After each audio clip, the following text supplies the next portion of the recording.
2024 లేదా 25లో డిగ్రీ లేదా బీటెక్ చదివారా? సాఫ్ట్‌వేర్ జాబ్ కోసం ఎదురు చూస్తున్నారా? అయితే కోడ్‌జ్ఞాన్ 100 డేస్ కోర్సులో చేరండి. జాబ్ సాధించండి.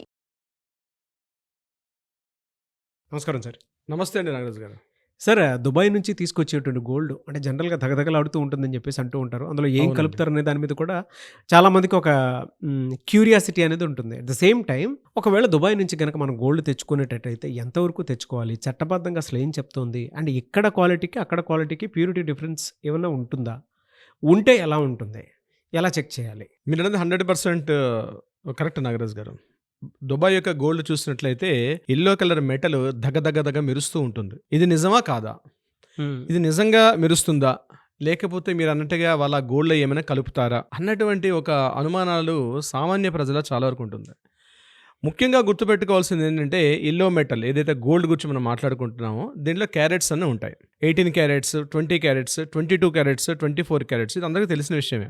ఆర్నమెంట్ జరగాలి అంటే కంపల్సరీ అక్కడ 22 క్యారెట్స్ ఉండాలి. 22 క్యారెట్స్ అంటే 91.6 ప్యూరిటీ ఉంటుంది.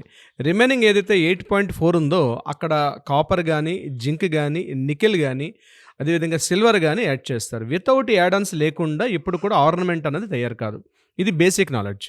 సో ఇప్పుడు మీరు చెప్పినటువంటి ఏదైతే గోల్డ్ ఉందో ఈ దగదగ మెరిసిపోవడానికి కారణం నిజమేనా అంటే దీనిలో ఉన్నటువంటి టెక్నీషియన్స్, సాంకేతిక నిపుణులు ఏమని చెప్తారంటే దుబాయ్ గోల్డ్కి, ఇండియా గోల్డ్కి ఇప్పుడు ప్రెజెంట్ ఈ కాలంలో చూసినట్లయితే పెద్ద డిఫరెన్స్ అయితే ఉండదు. ఎందుకు డిఫరెన్స్ ఉండదు? సిటీ ఆఫ్ గోల్డ్ అంటారు. యాక్చువల్గా దుబాయ్ని, యూఏని యాక్చువల్గా సిటీ ఆఫ్ గోల్డ్ అంటారు. వరల్డ్ వైడ్లో సిటీ ఆఫ్ గోల్డ్ అని దానికి పేరుంది. దీని మీద చాలా సినిమాలు, చాలా కథలు, గోల్డ్ మీద ఎన్నెన్నో మూవీస్ కూడా, స్మగ్లింగ్ అని అదని ఇదని చాలా సినిమాలు కూడా రావడం జరిగింది. టస్క్ ఫ్రీ అని చెప్పి రీసెంట్గా ఒక వెబ్ సిరీస్ కూడా ఉంది. మీరు బహుశా గమనించే ఉంటారు. ఒక నెట్ఫ్లిక్స్లో ఒక వెబ్ సిరీస్ ఉంది. అది అద్భుతంగా ఈ ఎస్పెషల్లీ గోల్డ్ మీద చేసినటువంటి ఒక వెబ్ సిరీస్.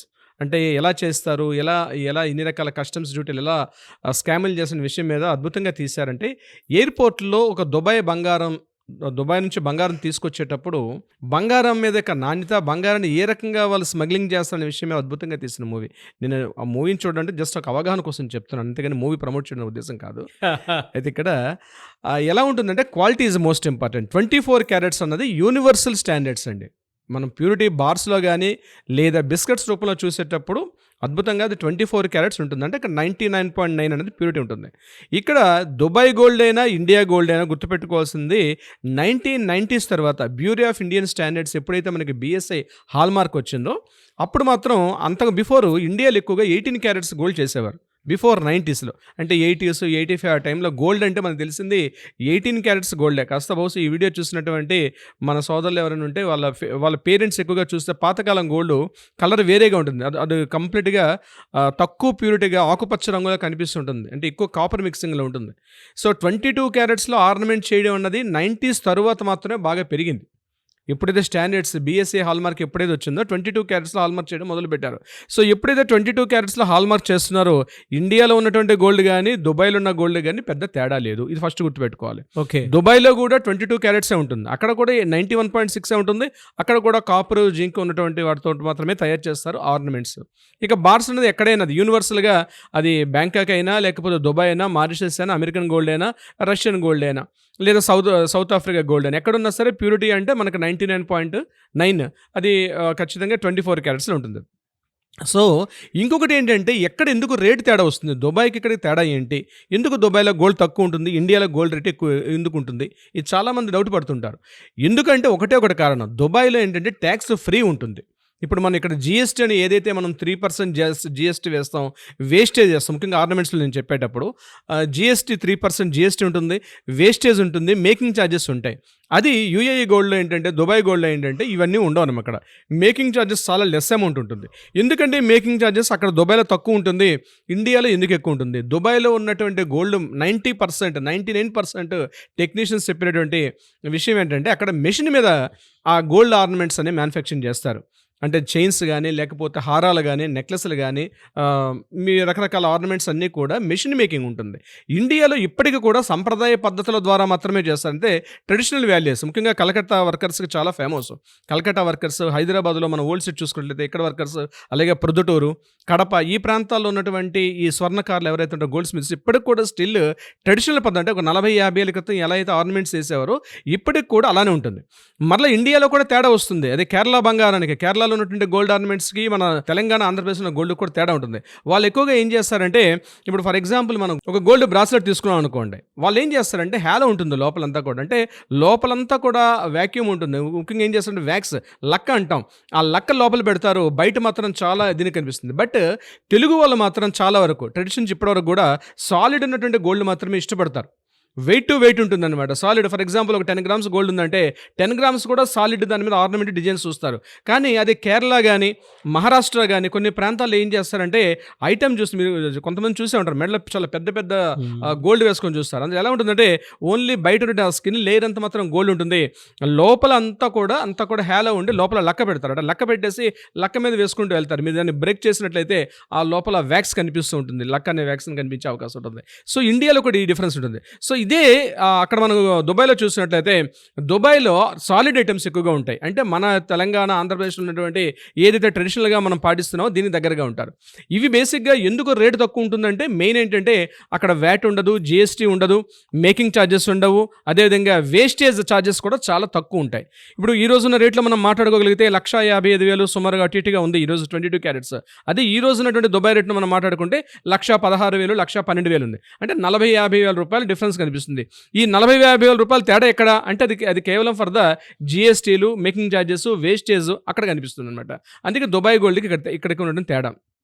ముఖ్యంగా ఇక్కడ నుంచి దుబాయ్కి వర్క్ అంటే జాబ్ రీత్యా కానీ, లేకపోతే ఏదో ఉపాధి నిమిత్తం వెళ్ళేటప్పుడు వస్తూ తెలియక రకరకాల గోల్డ్ వేసుకొస్తారు. వెరీ వెరీ ఇంపార్టెంట్ పాయింట్, కస్టమ్స్లో ఉన్నటువంటి రూల్స్ ఏంటంటే మినిమం అక్కడ 6 months పాటు ఉండాలి. ఏదో విజిటింగ్లో వెళ్ళి తీసుకొస్తే మాత్రం 10 గ్రాముల వరకు మాత్రమే ఎలిజిబిలిటీ ఉంటుంది కస్టమ్స్లో. ఎయిర్పోర్ట్ అయినా మనం ఎయిర్పోర్ట్లో వచ్చేటప్పుడు 10 గ్రామ్స్ వరకు మాత్రమే ఎలిజిబిలిటీ ఉంటుంది. ఏదైనా విజిటింగ్గా మనం ఏదైనా ఒక ఫంక్షన్ కనో, లేకపోతే ఏదో ఒక టూర్గా మనం వెళ్ళి వస్తే టూరిస్టులకు మాత్రం. లేదు అక్కడ 6 months పాటు జాబ్ చేసేవాళ్ళు, అక్కడ ఏదైనా ఏదో ఒక జాబ్ చేసుకున్న వాళ్ళైతే మాత్రం 6 months మినిమం ఉండాలి. వాళ్ళకి మాత్రం అది మెన్ అయితే 20 గ్రామ్స్ ఉంటుంది, ఉమెన్ అయితే 40 గ్రామ్స్ వరకు ఎలిజిబిలిటీ ఉంటుంది. అంటే అంత లోపల ఉన్నటువంటి గోల్డ్ మాత్రం వితౌట్ ఎనీ ట్యాక్స్ ఈజీగా మనకి ఎయిర్పోర్ట్ నుంచి కూడా మనం తీసుకొని రావచ్చు. అంతకన్నా ఎక్కువైతే కూడా తప్పనిసరిగా ఏంటంటే బిల్ ఉండాలి, అదేవిధంగా ఎక్కడ పర్చేజ్ చేసాం ఆ షాపు డీటెయిల్స్ అన్నీ ఉండాలి. వీటన్నిటితో పాటు మెయిన్ ప్రధానంగా హాల్ మార్క్ గోల్డే ఉండాలి.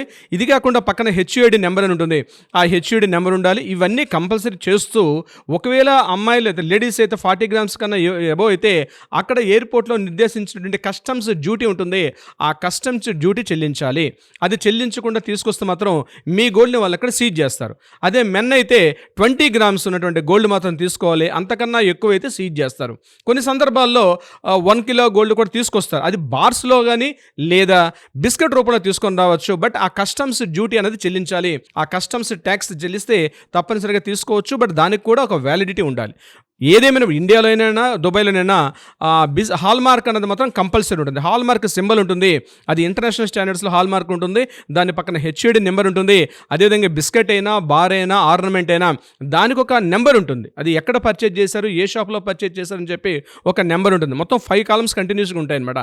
ఆ 1 2 3 4 5 కాలమ్స్ మీరు చూసుకొని అవి ఉంటేనే మీరు ఇంపోర్ట్ చేసుకునే అవకాశం ఉంటుంది. ఇప్పుడు నేను చెప్పే పరిమితికి మించిగా తీసుకొచ్చినట్లయితే ఎయిర్పోర్ట్లో తప్పనిసరిగా మిమ్మల్ని చెక్ చేస్తారు. మీరు అనుకోవచ్చు బూట్లో పెట్టి, లేకపోతే వాచెస్లో పెట్టి ఏమైనా తీసుకొచ్చి అవసరం, కానీ కస్టమ్స్ వాళ్ళ దగ్గర ఉన్నటువంటి వాళ్ళకు ఉన్నటువంటి ఆ టెక్నాలజీ, అద్భుతమైన టెక్నాలజీ, ఏ రకంగా అయినా మిమ్మల్ని అక్కడ హోల్డ్ చేస్తారు, మిమ్మల్ని పూర్తిగా చెక్ చేస్తారు. చెక్ చేసి ఒకవేళ పరిమితికి మించి ఉన్నట్లయితే మీ గోల్డ్ సీజ్ చేసుకునే రైట్ కూడా వాళ్ళకు ఉంటుంది. అంతేకాకుండా ప్రాపర్ ఎక్కడైతే పర్చేజ్ చేశారో ట్యాక్స్ బిల్స్ కూడా మీరు క్యారీ చేయాలి. సో ఒకటి గుర్తుపెట్టుకోవాలి, దుబాయ్ గోల్డ్ దగదగ మెరిసిపోతుందండి, ఇండియాలో గోల్డ్ తక్కువని కాదు. ఈరోజు ఇప్పుడు మనం మాట్లాడుకున్న టైంలో అంటే 90s తర్వాత మాత్రం దుబాయ్ గోల్డే మెరిసిపోదు, భారత గోల్డ్ ఏమైనా నాసిరకంది అన్నటువంటి అభిప్రాయం మనసులో ఉంటే మాత్రం ఇప్పుడు తొలగించుకోండి. ఏమీ తెలియదు, ఇంటర్నేషనల్ ఎక్కడ కొన్నా ఒకటే గోల్డ్. ఎప్పుడైతే మన క్యారెట్స్, క్వాలిటీ, ఈ స్టాండర్డ్స్ ఎప్పుడైతే వచ్చాయో అంతే తప్పించి దగదగ మెరిసిపోతుంది అంటే మెరిసేదిలా బంగారం కాదని నాడు ఊరికినే పుట్టలేదు నాగరాజ్ గారు. వెరీ డీటెయిలింగ్ ఇన్ఫర్మేషన్ అండి, భలే తీసుకొని వస్తారు సార్ అసలు. సరే very happy for you. Thank you అండి. Thank you so much for the information అండి. Thank you so much Nagaraj గారు.